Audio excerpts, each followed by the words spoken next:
Urban Therapy with Sun 752. And this is your daily go getimism number 735 for October 7th, 2016. I don't really have a focus of this video today because we actually did part 2 of their Ice is Colder on the radio show this morning, on the Daily Go Getimism show. But I do want to talk to you about a few things, a couple of things that have raised my eyebrows a little bit, a couple of things that have been getting under my skin. I just want to talk to y'all for a few minutes, and we're going to break out.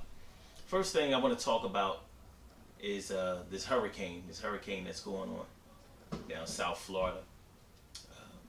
I'm not gonna lie, I feel some kind of way about the hurricane personally. I feel some kind of way, not the hurricane itself, but the way it's being handled. And this hurricane really shows the gross negligence, lack of caring, lack of compassion, and just total disregard for the island of Haiti. And it really shows you something when you take into consideration the relationship between Haiti and the United States. See, Haiti was the first and only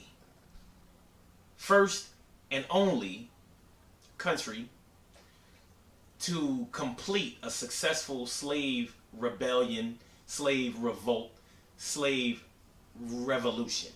They won their revolution. They won their freedom from slavery by defeating the French army. That's what they did. And Haiti has been demonized ever since they did that. And it's amazing to me how many people don't even know that history. How many of our people, us brown people, who don't know that history of Haiti. Not only that, but the leader of that revolution, who was Toussaint Louverture, he sent word to the United States, the slaves in the United States. He sent word to them that if they wanted their freedom, they could come to Haiti and have their freedom. A lot of people don't know that. See, there's a rich, dark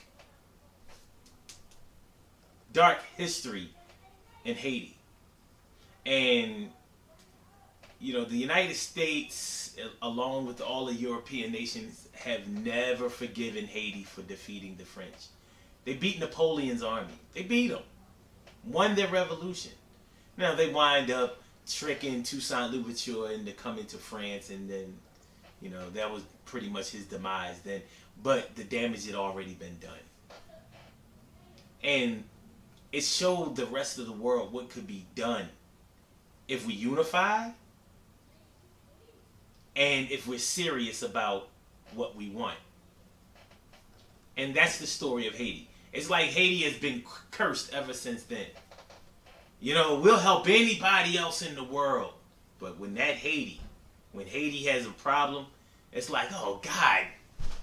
Haiti again, it's like the United States is looking at their caller ID and they're like, oh fuck, Haiti again? Oh. I'll call them back. Let them leave a voicemail. Because when you watch the local news, when you watch the national news, Haiti is torn up right now. They are walking inside the water like our people were doing during Hurricane Katrina in 2005 down in New Orleans. Yet they're not covering that. We're too busy worried about our good people down in South Florida, Georgia, South Carolina, Alabama. And I'm not saying that it's wrong for us to take care of our own. However, when there's a terrorist act in Belgium or France or England, what happens? We're quick to react. We're quick to bring notice to it. On social media, they're quick to have those profile cover flags, and our people are running around here changing their profile pictures to those flags. Well, where are the Haitian flags? Where are the flags? Where they at? Where the Pray for Haiti slogans? Where they at? Now, there's some people who care about Haiti. Plenty of people who care about Haiti. But the United States government doesn't care about Haiti. They don't care about Haiti. I'm going to move on with that. But I do want to say, listen, you know, just like when they had the really bad earthquake down in Haiti. And before I finish on the whole Haiti thing, one thing that y'all have to understand is that Haiti is on the same island as the Dominican Republic. The same island that's separated by an invisible barrier. Not a wall. It's the same island. But you'll see the difference in the way that the people in the Dominican Republic are treated versus the people that are treated in Haiti. And how you manage to have such this disastrous natural disaster conditions in Haiti, which is on the same island as the Dominican Republic, but you don't have the same things going on in the Dominican Republic, is beyond me. I just don't understand that. But I would like to summon my conspiracy theorists and some of my psychics to explain that one to me, because I have some theories, but I ain't going to get into that right now, because then y'all start looking at me funny and try to discredit me. So I ain't going to go into all that. I ain't going to try to go into all of that. But I'll give you a hint. It's somewhere along the lines of a jumbo jet flying into the Pentagon in D.C., yet nobody saw the plane, and then there are no remnants of the plane anywhere. And they didn't destroy the building. You know, along them lines. But I'm going to let that go. One of the other things I wanted to talk about today was the upcoming election. It's looking like Hillary is... It's looking like Billary is running away with this thing. You know, Donald Trump looking bad. He's doing bad, yo. He's doing bad. Now, I've stated my position on this election before. I've stated my position. I'm not voting in this presidential election. I'll vote in the other elections on that day, but I'm not voting for president on this in this election. And I don't care what nobody say about it. I know just as much about politics as anybody does, and I know. Well, look, let me just put it this way. For those of you who say that a non-vote is a vote for Trump, I say that a non-vote is a vote for Hillary. I say that a non-vote is a vote for nobody. It's just a non-vote. You know, the propaganda with all of this whole craziness is out of control. And I don't like either candidate. And to me, one is not better than the other. I know that people say that, you know, Donald Trump is the worst thing that ever happened. He's Lucifer, he's Satan and all of that. All right. Well, I ain't voting for Satan. But I ain't voting for the devil's princess either. And that's how I see Billary. I ain't with it. And like I said, I know both of their records enough to, you know, feel that way. So, yeah. I don't need to, you know, vote for the kind massa. I like my racism outright in your face. But anyway, I would vote for one of the candidates, but they have to do one thing for me. And I'll vote for any candidate in any election, in any state, county, or city who does this. I will vote and encourage everybody that I know to vote for any candidate that comes out and says, we will prosecute any police officer who shoots an unarmed person. Again, on camera. We will prosecute them to the highest extent of the law. I will vote for any candidate that does that. Because I think that with the rash of murders by police to unarmed black people, I don't think that it's a bad idea for some justice. Justice. So if Hillary comes out, if Billary comes out and says, Listen, the next police officer that we catch on film that kills an unarmed person, even if they ain't black, we're prosecuting them. Period. Let them work it out. Let them get their lawyers. The state ain't paying for that. The state and the local district or whatever, they ain't paying for that. Let those officers get their own and pay for their own lawyers like everybody else has to do, or let them get a public defender if they can't afford it.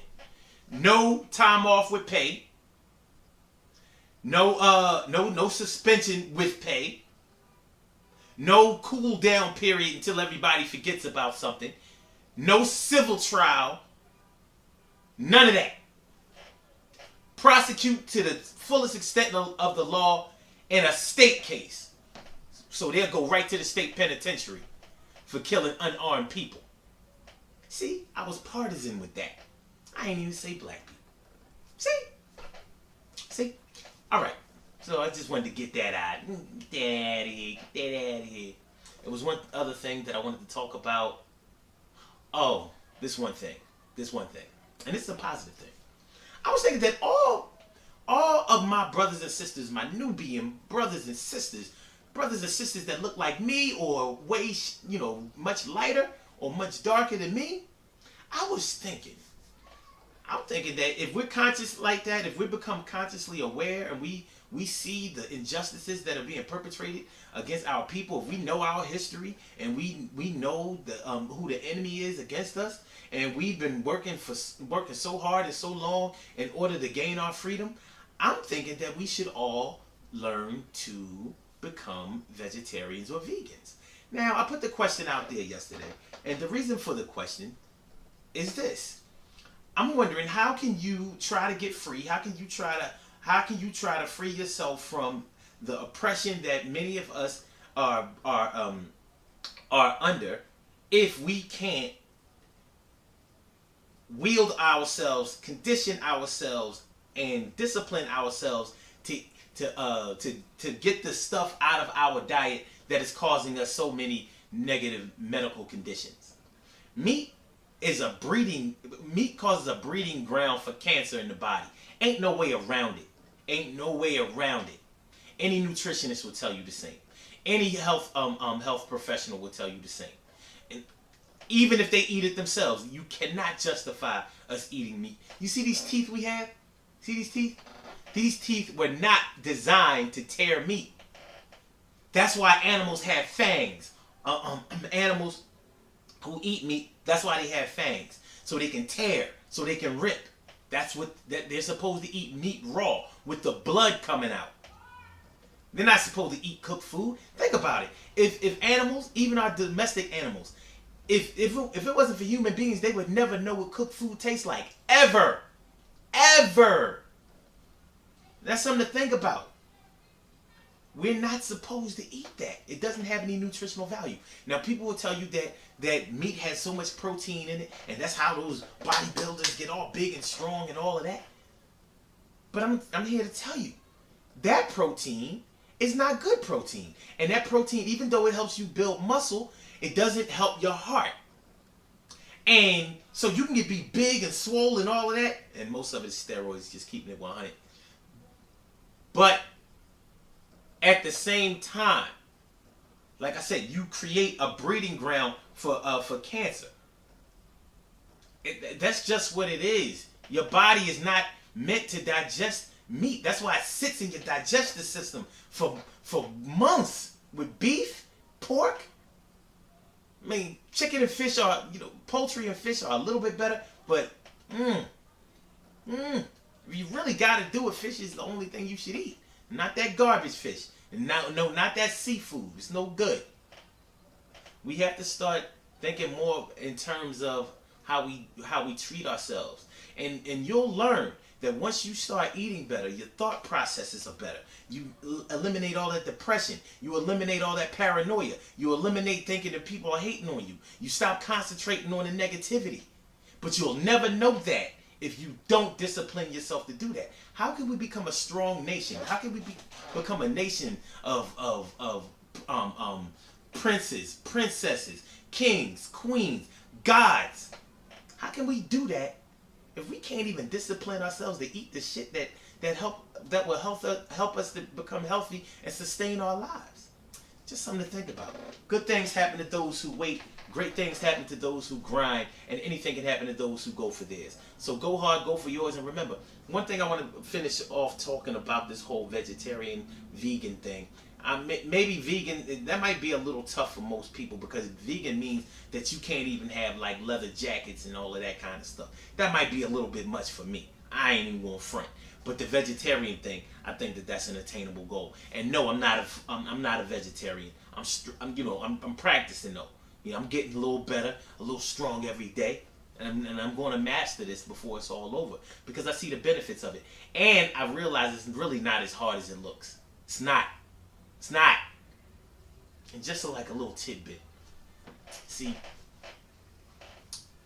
you know, if those cravings get to you sometimes, at least if you're a vegetarian as opposed to a vegan, you can cheat a little bit.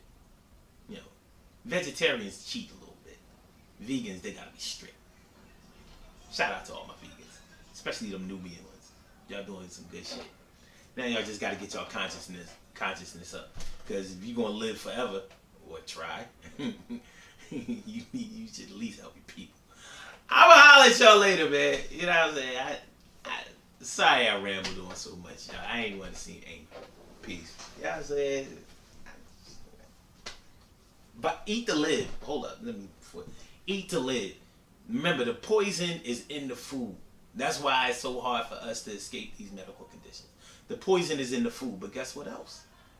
The medicine is in the food too. That's why they say you are what you eat. The medicine is in the food. Cures to every disease is in your diet. You don't believe me? Look that shit up and keep studying.